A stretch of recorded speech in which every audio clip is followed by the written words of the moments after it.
Ime, all that ball movement in the second quarter, especially to close the half there. What do you think inspired that? What kind of things were you drilling in film that set up some of the two-man games, up fakes, other things you saw there? Just what we saw. We could have done better in game one. As I mentioned, shooting 53s. It's one thing, but a lot of them were contested, so we knew we had opportunities to drive closeouts and, touch the paint a few times, and we knew if we did that, their defense would dissipate and we get the looks we wanted. And so that was a point of emphasis going into it, and I loved our aggressiveness and touching the paint, attacking, kicking out, and trying to get the right shots, and that was evident in the first half. Second half a little more stagnant. What did you see after halftime there, especially in that third quarter? Yeah, it felt like we had really good shots that we were missing. Some of our passes weren't as crisp. We drew up some plays, had some sets that we ran, and would have had the right looks, but balls got tipped or they're a little off target, so they took us off our spots a little bit. But like the looks we were getting, it just happened to miss some.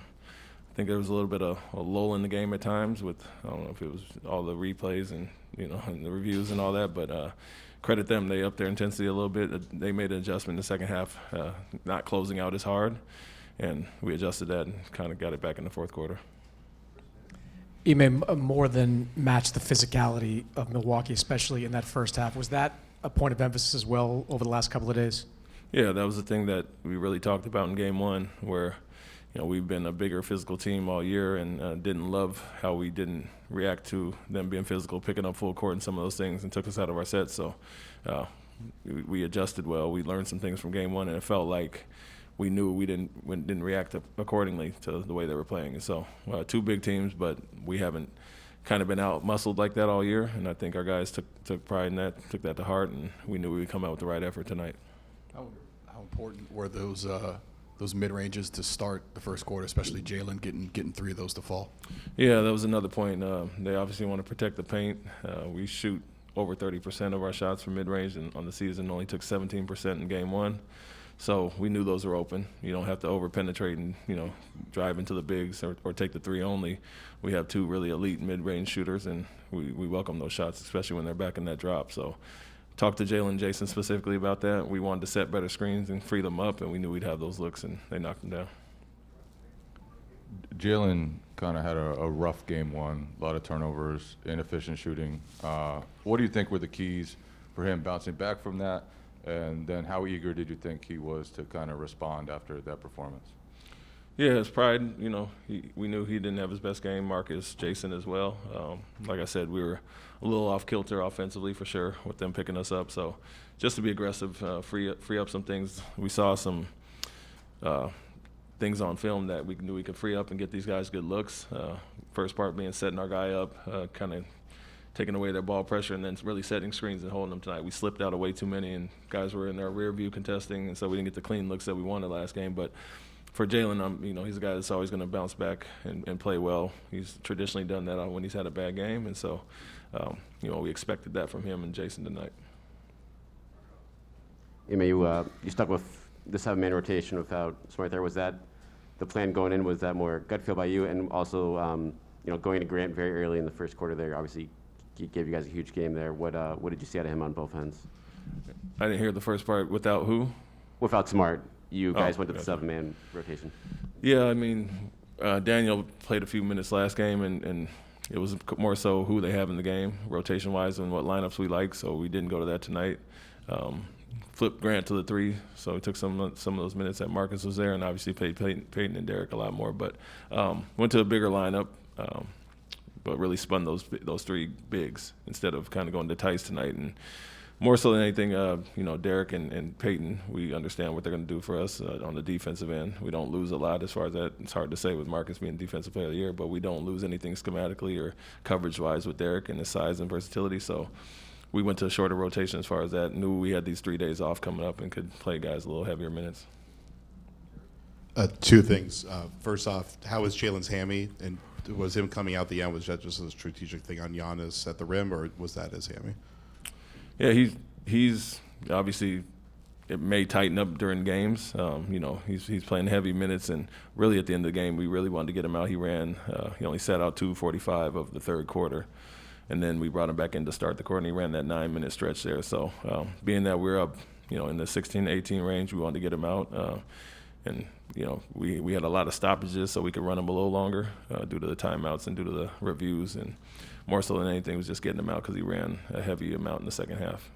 And you said you had made adjustments to the way they were closing you out in the second half. It seemed like a lot of the time when you would drive, you would then have someone relocate behind them, whether it was Al or Tatum. Was that the adjustment you guys were making? Yeah, part of it, as I mentioned, multiple penetration. We wanted to get to the paint as much as we can. Take the floater runner. We missed a lot of drop-offs and kickouts last game, and so that was a big part of it, not just settling for the contested three, but attacking certain guys closing out on the perimeter. We felt we let them off the hook, so to speak, with Lopez and some of those guys closing out hard, and tonight it was different as far as attacking there. We got much easier shots, but, yeah, that was a big point going into it.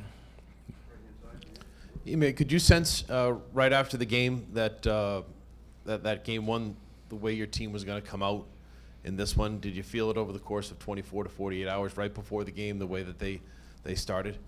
Yeah, I would say so. I think, when you look at our record and who we've been over the last few months, haven't lost 2 games in a row in a while or even struggled the way we did offensively in that game. And so, we talked about it, and it was very evident on tape the things that we kind of let them get away with, and physicality was one part of that.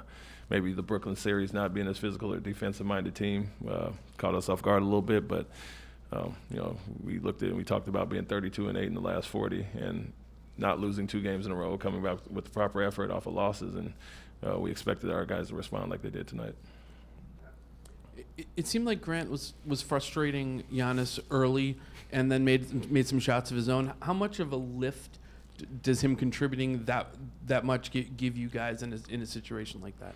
Yeah, it's huge. We talked about guarding him a little bit more one-on-one. We feel like we have the defensive guys to do it.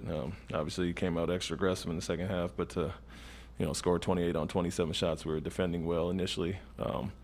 And Grant's a big part of that. His versatility, as I talk about, he's like the mini Al out there. We ask him to do the same things, and other guys are making plays. So his shot-making ability, obviously, he's been doing that all year, but his versatility to be able to switch on the guards and guard him one-on-one in the post and, to your point, be physical and frustrate him to some extent is what we need with a player like that. And so we got 4 guys we feel comfortable throwing at him.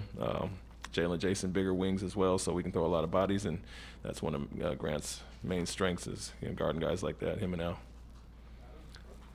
You mentioned a few times about the toughness and physicality. When you're watching, what are like the indicators to you that that's what's taking place, that the kind of the message received and that level of physicality has been increased? Yeah, guarding the way we have been all year, and even in game 1, we felt we were okay in the half court, but we're just sloppy, and turnovers, transition that we gave up kind of helped them as far as that. So we knew we could be good again in the half court. It was more so good offense and taking care of the ball. But offensively, I think us getting downhill, attacking a little bit more. The point is they have good rim protectors and they, crowd the paint. But it's not Will Chamberlain out there as guys we can get downhill and attack. And we got guys that can finish. And so still missed a few dump-offs to Rob tonight, a few dump-offs to Al as well. But obviously much better getting downhill and attacking Lopez tonight. Ime. In terms of the fast start, I guess, what do you think that kind of did just for the team? Obviously, with Marcus out losing game 1 and coming out, I think it was like 15-3 when they took a timeout and everything. I didn't hear the first one. I'm sorry. Just the fast start. What do you think? Oh, fast start. Yeah. Got us back on the right foot. We didn't love the way we came out last game, just in general on both ends of the floor, and felt we could obviously play much better. And wanted to match our physicality and, I guess punch back first tonight. We talked about getting caught off guard a little bit and getting punched in the mouth last game. And big message was to show them who we are and who we've been all year and respond to losses in a certain way, and we did that. What were those film sessions like over the last couple of days? Was they reacting with as much shock and disappointment as you were? Were you jumping them a little bit? What was it like when you were looking at the plays that they didn't make? It was more optimistic than anything, honestly, because we did guard well initially. And, we're holding them to 9 to 20 for 25 last game and 28 points on 27 shots tonight. So we know we have the bodies to do it. I think some of our rotations weren't as sharp or our double teaming unnecessarily with certain personnel on them. So we were optimistic we could duplicate that. And then offensively, we knew we could be night and day better as far as that. And getting out in transition, just the ball movement, not settling for as many threes and attacking the paint. So guys saw it. It was pretty evident. Some of the open passes we missed. Rob is a lob threat, and we missed him at the rim several times to kind of loosen up Lopez and those guys. And so we all felt good about where we would be if we came out with the proper mindset and respect level, and kind of did that tonight.